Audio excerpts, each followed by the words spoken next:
మహాదేవ శ్రీమాత్రే నమః. Welcome to our channel. ద్వాదశ రాశులకు సంబంధించి జూలై నెలలో మరి 12 రాశుల వారికి ఏ విధంగా ఉండబోతున్నాయి అనేటువంటి విషయం కావచ్చును. అదేవిధంగా ఏ రాశుల వారికి అద్భుతమైనటువంటి రాజయోగాలు పట్టబోతూ ఉన్నాయి. మరి ఇక్కడ సూర్యుడు, శుక్రుడు కూడా కలవబోతూ ఉన్నారు ఈ నెలలో.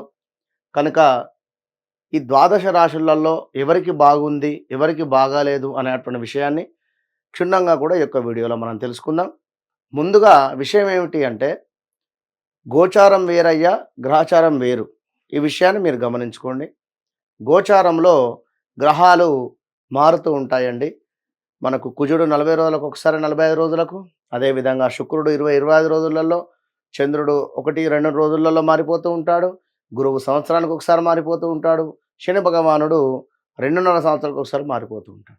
కానీ మీరు జన్మించినటువంటి సమయంలో ఒక లగ్నం అనేటువంటిది ఒకటి ఏర్పడుతుందండి. అది 100% కరెక్ట్. అందులో ఏ గ్రహాలు కూడా మారవు. లగ్నం ఏదైతే ఉంది ఆ లగ్నాన్ని ఆధారంగా చేసుకొని ఏ గ్రహాల యొక్క స్థితిగతులు, అదేవిధంగా ఈ గ్రహాలు ఏ నక్షత్రంలో ఉన్నవి అనేటువంటిది ప్రజెంట్గా నడుస్తుంది. పాస్ట్ ఏ విధంగా ఉంది, రేపు ఏ విధంగా ఉండబోతూ ఉన్నది అనేటువంటిది క్లియర్ కట్గా అర్థమవుతుంది. ఎందుకంటే సబ్జెక్ట్ ఉంటే అమ్మవారి దయ వలన తప్పకుండా డేట్ ఆఫ్ బర్త్, పుట్టిన సమయం కొట్టగానే వారి యొక్క జాతకం మనకు దర్శనమిస్తుంది. ఈ విషయాన్ని గమనించుకోండి.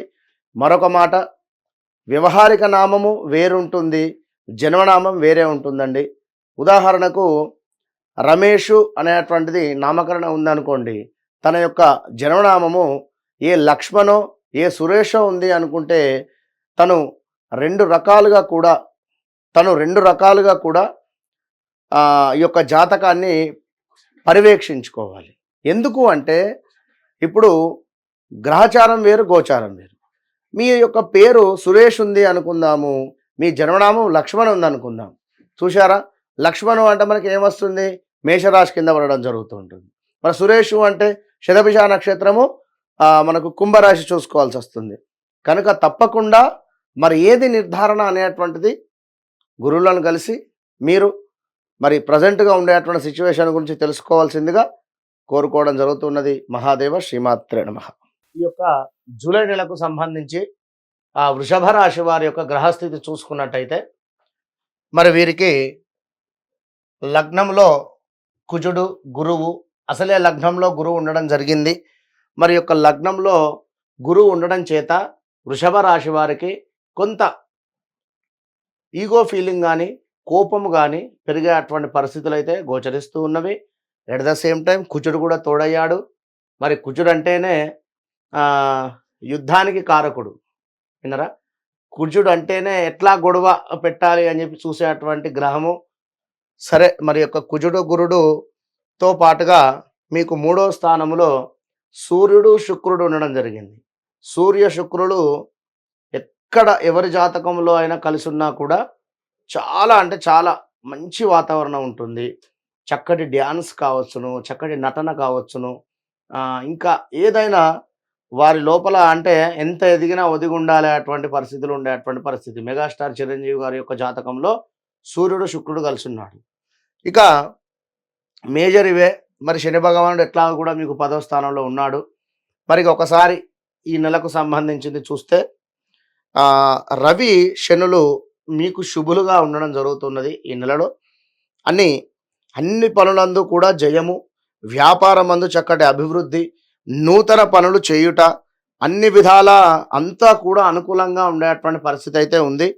మరి ధనయోగం ఉంది, వస్త్ర ప్రాప్తి ఉన్నది, బంధుత్వాలు బలపడేటువంటి పరిస్థితి ఉన్నది, ఖర్చులు సంతృప్తికరంగా ఉంటున్నాయి, ఉల్లాసంగా ఉండుట, గృహమునకు అలంకరణ వస్తువులు కొనుట, ఇంకా పనులు స్థిమితముగా పూర్తి చేయుట వలన కొంత విలువైనటువంటి వస్తువులు కొనడము, గురువు వల్ల కొన్ని చిన్న చిన్న ఆటంకాలు ఏర్పడేటువంటి పరిస్థితి ఉంది. చూసిండ్రా, నేను ముందే చెప్పాను, గురువు కొంత లగ్నాత్ ఉండడం చేత, ఇప్పుడు ఒక గురువు మనకు ఒక చదువు చెప్పినటువంటి టీచర్ మన ఇంటికి వస్తే ఏ విధంగానైతే మనము మర్యాదపూర్వకంగా ఉంటామో, అదేవిధంగా గురుగ్రహము వృషభ రాశి వారి యొక్క లగ్నంలో ఉంది కనుక ఈ విషయాన్ని గమనించుకొని వృషభ రాశి వారు ఖచ్చితంగా కూడా ఎంతో ఒదిగి ఉంటే మంచి ఫలితాలు అయితే ఉంటవి.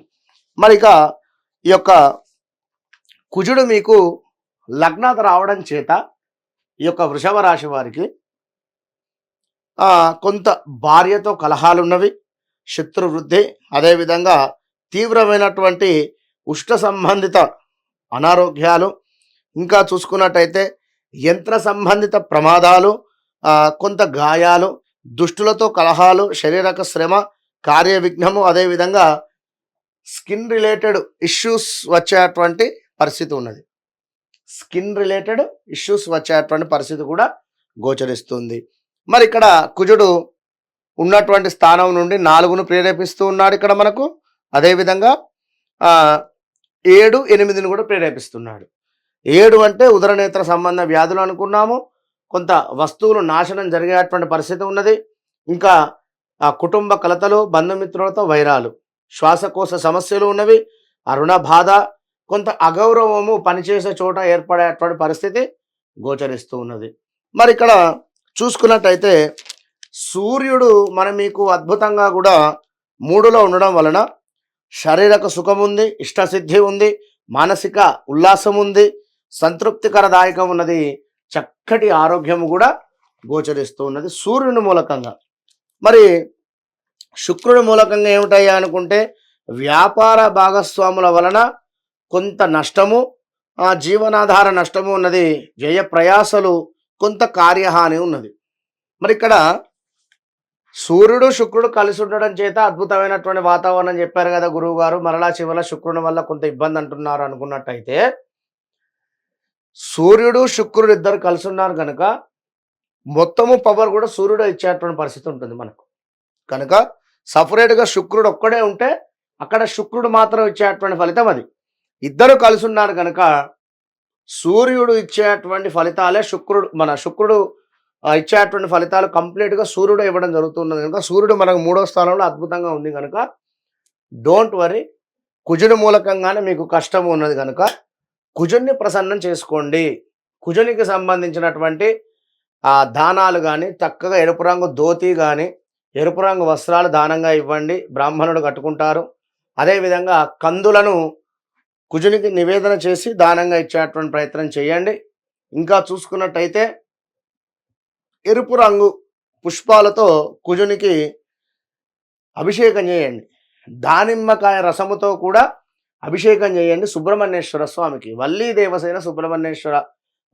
దేవసేన సహిత సుబ్రహ్మణ్యేశ్వర స్వామి దేవాలయం ఎక్కడ ఉన్నా కూడా అక్కడికి వెళ్ళి మమ కుజదోష నివారణ సిద్ధ్యర్థం జన్మలగ్న గోచార రీత్యా జన్మలగ్న స్థలే కుజగ్రహ దోష నివారణ సిద్ధ్యర్థం అని చెప్పి సంకల్పం చెప్పుకొని చక్కగా కూడా అభిషేకం చేసుకోండి. మంచి ఫలితం ఉంటుంది. All the best. ఎన్ని నిమిషాలు వచ్చింది? 5:45.